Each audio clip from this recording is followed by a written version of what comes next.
हरे कृष्णा. अधिक महिन्यात आलेली सोमवती अमावस्या अत्यंत दुर्मिळ, पुण्यदायी आणि शुभ मानली जाते. अमावस्या, अधिक मास आणि सोमवार या तिन्हीचा एक योग आल्यामुळे या दिवसाचे महत्त्व अनेक पटीने वाढले.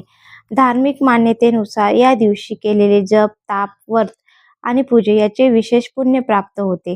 शास्त्रामध्ये सांगितले आहे की या दिवशी महिलांनी श्रद्धेने केलेली छोटीशी सेवा देखील संपूर्ण कुटुंबाला संकटापासून संरक्षण देते आणि पतीच्या दीर्घायुष्यासाठी शुभ मानले जाते. त्यामुळे घरातील प्रत्येक महिलाने या दिवशी कोणतेही कार्य करून हे जपून घेणे अत्यंत आवश्यक आहे.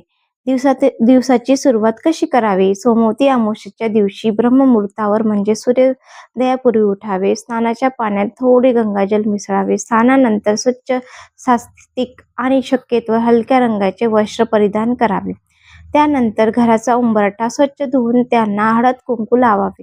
दारासमोर सुंदर रांगोळी काढून मुख्य प्रवेशद्वाराजवळ दिवा लावावा. असे मानले जाते की स्वच्छ आणि मंगलमय उंबरठा असल्याने घरात माता लक्ष्मीचा वास असतो. देवपूजा आणि मंत्रजप. सर्वप्रथम श्री गणेशाची पूजा करून ओम गण गणपते नमः या मंत्राचा जप करावा. त्यानंतर भगवान श्री हरी कृष्ण, विष्णू आणि माता लक्ष्मी याचे पूजन करावे. त्यांना फुले, हळद, कुंकू अर्पण करावे. श्री विष्णूच्या तुळशी पण पत्र अर्पण करावे अत्यंत आवश्यक मानले जाते.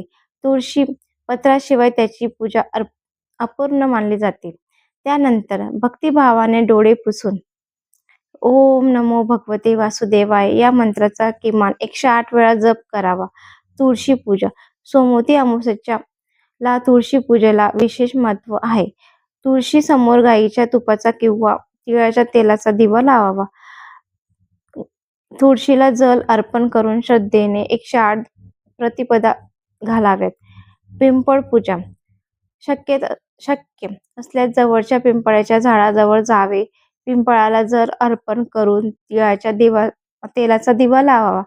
7, 11 किंवा शक्यत असले 108 परिक्षिप्ता घालाव्या. धार्मिक मान्यतेनुसार पिंपळामध्ये भगवान विष्णू आणि पितराचा वास असतो. त्यामुळे या दिवशी पिंपळ पूजन केल्याने घरातील अडथळे दूर होतात. अधिक मासातील विशेष उपाय. या दिवशी 33 दिवेचे दीपदान करणे आणि 33 वस्तूचे दान देणे अत्यंत शुभ मानले जाते. त्यामुळे अधिक महिन्याचे पुण्य आणि अधिक प्रमाण प्राप्त होते. पितरांसाठी विशेष उपाय. अमावस्या ही पितराची तिथी मानली जाते. एका तांब्यात स्वच्छ पाणी घेऊन त्यात काळे तीळ टाकावे. पितराचे स्मरण करून हे जल सूर्यदेवाला किंवा दक्षिण दिशेकडे तोंड करून अर्पण करावे. संध्याकाळी घराच्या दक्षिण दिशेला तिळाच्या तेलाचा दिवा लावून पूर्वजनांच्या आत्मशांतीसाठी प्रार्थना करावी. अधिक मासाचे उद्यापन. ज्या महिलांनी संपूर्ण अधिक महिनाभर व्रत, उपवास, पारायण किंवा दीपदान केले असेल त्यांनी या दिवशी त्या व्रताचे उद्यापन करावे. यथाशक्ती अन्नदान, वस्त्रदान किंवा दक्षिणा देऊन अधिक मासाची सांगता करावी. या दिवशी काय टाळावे? घरात वादविवाद किंवा भांडण करू नये. कोणाचाही अपमान करू नये. मांसाहार आणि मद्यपान टाळावे. अपशब्द बोलू नयेत. संध्याकाळी घरात अंधार ठेवू नये. उंबरठा आणि तुळशी समोर दिवा नक्की लावा. माता भगिनींनो, श्रद्धा आणि भक्तिभावाने ही सोमवती अमावस्या साजरी करा. भगवान श्री हरी, विष्णू आणि माता लक्ष्मी यांच्या कृपेने तुमच्या जीवनात सुख, समृद्धी आणि समाधान नक्की लाभेल. हरे कृष्णा, हरे कृष्णा. व्हिडिओ आवडला असेल लाईक करा, सबस्क्राईब करा. Thank you so much.